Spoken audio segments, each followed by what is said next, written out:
it's Angel Vane, and this is episode 52 of my author's diary. So, first up, The Relentless Hero is out. It's doing really good. It's like, I'm so excited about how people are reading it and enjoying it. I have 3 reviews out right now, and they're extremely positive. And I can't stop and rest on my laurels now, right? I got to get on the ball writing The Fallen Hero, which I have been on the ball. It's not like I'm slacking. I'm not slacking at all. So this week I ran into a little bit of a snag more than once as I was trying to write my scenes, and it dealt with these new characters that I needed to introduce into the story. I would start trying to write the scene and I would just hit like this massive wall, and I'm like, what would they say? Like, these new characters, what would they say? Like, who? And I realized it was hard for me to write the scenes because while I knew their global purpose for being in the story, when you get into writing the scenes, you get into more of the minutia. And I didn't know these people. I don't know these characters.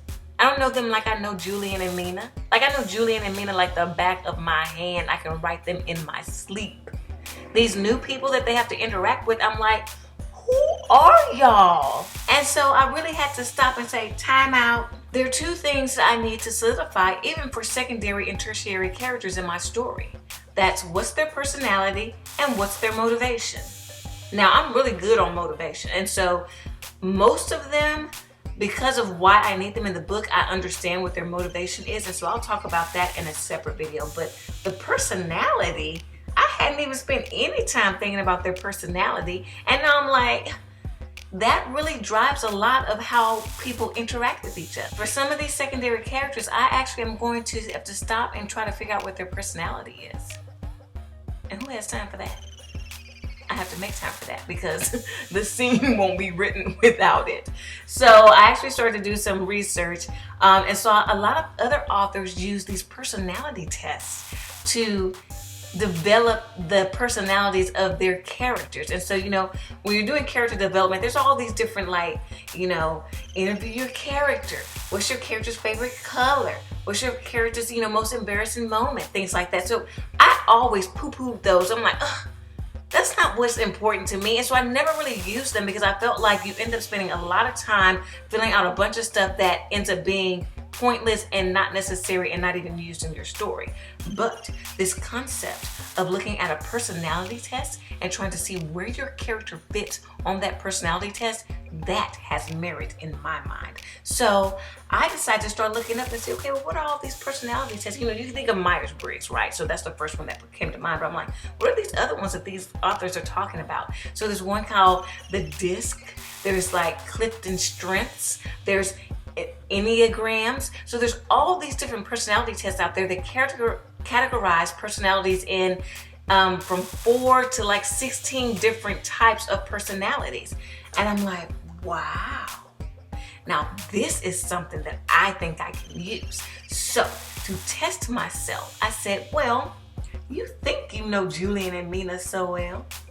Drop them into one of these personality tests. But then the question was, okay, well, which one should I choose? I went with Myers Briggs. And I did that because there is so much information out on the internet about Myers Briggs. I felt like if I chose the one that had the most data out there, I would be able to find something that I could actually utilize to help me understand the personalities of my characters and actually translate that into my stories. So I went to Myers Briggs, and now I start to understand as I start looking at it, because I've done Myers Briggs before, I know what I am, which I'll get to in just a second. But there, the downside of using personality tests is that it's hard to say that every person on this planet, their personality can fit into a finite number of categories, right? So there's an inherent flaw in all of these personality tests. And people who take them say all the time, hey, yeah, it says I'm this, but really only 66% of that fits me, and really 34% actually is dotted in all these other places. So I knew that going into it, and I said, okay, you have to just kind of take this with a grain of salt. You're probably not gonna find something that fits Julian perfectly or fits Mena perfectly, because none of these personality tests fit us personally, us real humans personally. So they're not gonna fit my characters perfectly. Okay, let's do Myers Briggs for Julian. Now, this one was a little bit eye-opening for me and a little bit disturbing because as I started reading through them, I was like, Julian surely does seem like an INTJ. And I'll pause and tell you that, like, I have no problems writing him. I have no problems figuring out how he would react and act in certain situations because I am an INTJ. And now I've fallen into that pit that they tell authors not to fall into, where I have given my main character my personality. Well, it's too late now. I'll just have to keep that in mind for other stories. Don't make anybody else an INTJ. So I have my little paper, my little cheat sheet here. For Julian, he is the personality type INTJ. He quickly sees patterns in external events and develops long-range explanatory perspectives. When committed, he organizes a job and carries it through. He's skeptical and independent. He has high standards of competence and performance. He's imaginative yet decisive. Ambitious, but he likes his privacy. He's thoughtful and can use logic and creativity to resolve tricky issues. Naturally confident, can be considered arrogant. So those were all the things where I'm like, yeah, that's really hitting. Yeah, that's Julian. Now, there are aspects of INTJ where I was like, that's not Julian. Because he's not so emotionally closed off as they say some INTJs are. So at least I didn't make him exactly like me, like not a carbon copy. And then so I did Mena. Mena was harder. When I read this about the INFPs may have trouble accepting or understanding disappointment or failure. Because they tend to be fairly sensitive, they're less likely than others to let go of hardships easily and may get hung up on things that they did wrong. It's important that INFPs learn to be open to failing and understand that making mistakes is natural and human. Like, that nails her. Like, that is so her. So INFPs also, they seek to understand people and to help them fulfill their potential. And I think about the way Mena was really trying to push Julian and the accidental hero not to give up, not to throw in the towel and trying to look and figure out what happened to Ella. Like, she was really trying to push him to see his potential. But naturally reserved. INFPs often have a hard time sharing about themselves, which Mena definitely has a hard time sharing about herself.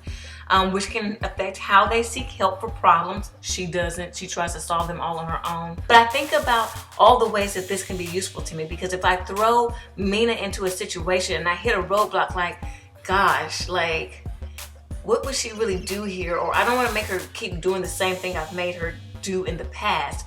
I can go to the INFPs, all this plethora of information that's out there on the internet, and see how INFPs engage in different situations and choose some of those, knowing that I will still be being true to the character that I created. So that excites me, and now I have a path forward on how I'm going to understand the personalities of some of these secondary characters and tertiary characters that I need them to interact with. I'm excited to take off and start looking into personalities so I can actually get back to the writing, because I need to really try to still stay on track with my goal, which is to finish the first draft of The Fallen Hero by the end of June.